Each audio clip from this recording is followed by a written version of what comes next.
మధ్యాహ్నం 2 గంటల టైంలో నా స్కూటర్ మ్యాట్ కింద ఒక ఐరన్ రాడ్ పెట్టుకుని నా ఫ్రెండ్ ఎక్కడికైతే రమ్మన్నానో ఆ ప్లేస్కి వెళ్ళి నేను అక్కడ మొక్కలుంటే ఆ మొక్కలో దాచొచ్చాను. ఆ వెపన్ తీసి దాదాపు తల మీద 10-15 దెబ్బలు కొట్టి చంపేశాను. రేపు నాన్న పుట్టినరోజు కదరా, ఈ నైట్కి ఆ థియేటర్ వాండర్ని చంపేసి నాన్నకు పుట్టినరోజు గిఫ్ట్గా ఇచ్చేద్దాం రానట్టు.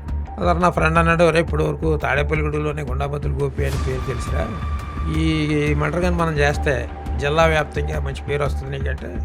ఓకే. బ్లడ్ని చూసి ఆయన కంగారు పడి ప్రాణభయంతో పెద్ద పెద్ద కేకలేసి లోపల పారిపోయాడు. ఆయనకి లైసెన్స్డ్ రెవల్వర్ ఉండేది, అంతకుముందు మాకు తెలుసు కానీ మర్చిపోయాం తాగి. ఆ రెవల్వర్ పట్టుకుని వచ్చాడు ఆయన బయటికి, గన్నట్టుకుని ఎలా యాగండ్రాన్ని పిలిచేటప్పటికి మరుసటి రోజు తాడేపల్లిగూడలోని వ్యాపారస్తులందరూ సాయంకాలం 6 గంటల నుంచి రాత్రి 9 గంటల వరకు మొత్తం షట్టలన్నీ బంద్ చేసి తాడేపల్లిలో పెద్ద ర్యాలీ చేశారు. అని పెద్ద యాజిటేషన్ చేస్తే అప్పుడు కొవ్వూరు నుంచి డిఎస్పీని, ఏలూరు నుంచి ఎస్పీని వచ్చారు వాళ్ళు.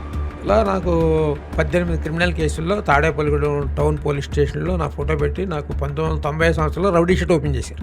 బెయిల్ పెట్టి తీసుకొచ్చిన మా అమ్మ నాన్న ఇలా కుర్చీలో కూర్చోబెట్టి వాళ్ళిద్దరు కింద కూర్చున్నారు, చెరగాలు పట్టుకుని ఏడుస్తున్నారు. ఈ స్నేహితులు తిరగటం మానేస్తావు, మమ్మల్ని ఏదైనా విషయం తగ్గి చచ్చిపోమంటావు అని. అప్పుడు నేను అన్నాను, మీరు ఎంత తొందరగా చచ్చిపోతానే అంత మంచిది. ఆ గుడి దగ్గరికి అతను వచ్చాడని మాకు ఒక ఇన్ఫర్మేషన్ ఇచ్చింది. మేము కార్ డోర్లు తీసుకుని దిగేటప్పుడు మా చేతిలోని పట్టకత్తులు చూసి భయపడి ఆడ గుడి పక్కన ఒక చెరువు అంటే రైస్ మిల్కి సంబంధించిన చెరువులోకి దూకేశాడు. మేము కూడా ఆ చెరువులోకి దూకి దాదాపు 32-33 నరుకులు నరికి చంపేశాం. 1997 సంవత్సరంలో నా స్నేహితులిద్దరికీ నాకు ముగ్గురికి కలిపి ఏలూరు జిల్లా కోర్టులో ఈ ముత్యాలమ్మ గుడి దగ్గర మర్డర్ కేసులో మాకు యావజ్జీవిత కారాగార శిక్ష విధించారు.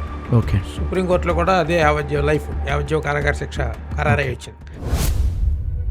అదేంటంటే నాకు అర్థం కాలేదు, ఒక మానసికమైనటువంటి జబ్బు, విచిత్రమైన జబ్బు వచ్చింది నాకు. సాయంత్రం లాగప్పేసినా నిద్రపోయేవాడిని కాదు, ఆ కట్టడాల దగ్గర కూర్చుని అలా బయటికి చూస్తూ ఉండేవాడిని.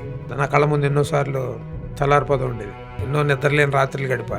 అన్నం తినేవాడిని కాదు, అన్నం ప్లేట్ చూస్తే పురుగుల కింద కనబడేది. దాదాపు 12 కేజీలు బరువు తగ్గిపోయా.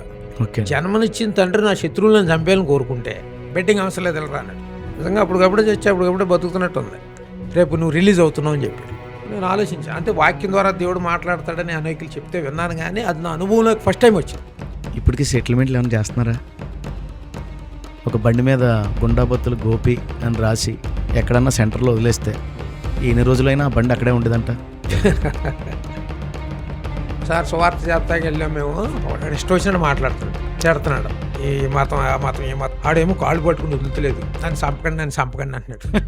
బాబు నిన్ను మీరు గోపి గారని నాకు తెలియదండి అంటున్నాడు. ఇప్పుడు ఇది ఎందుకు తీసుకొచ్చారు ఈయన ఎక్కడికంటే, అన్నయ్య నేను ఏదో అన్నాడంటే కదా అన్నయ్య, నాకు తెలిసింది ఆ విషయం.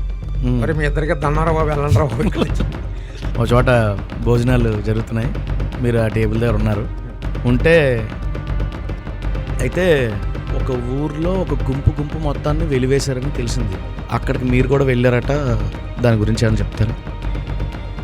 ఆఖరిగా ఈ సెషన్లో ఒక క్వశ్చన్ అడుగుతాను, తర్వాత మనం ర్యాపిడ్ ఫైర్లోకి వెళ్ళిపోదాం. భారత రాజ్యాంగంలో ఐపీసీకి 519 సెక్షన్లు ఉన్నాయి.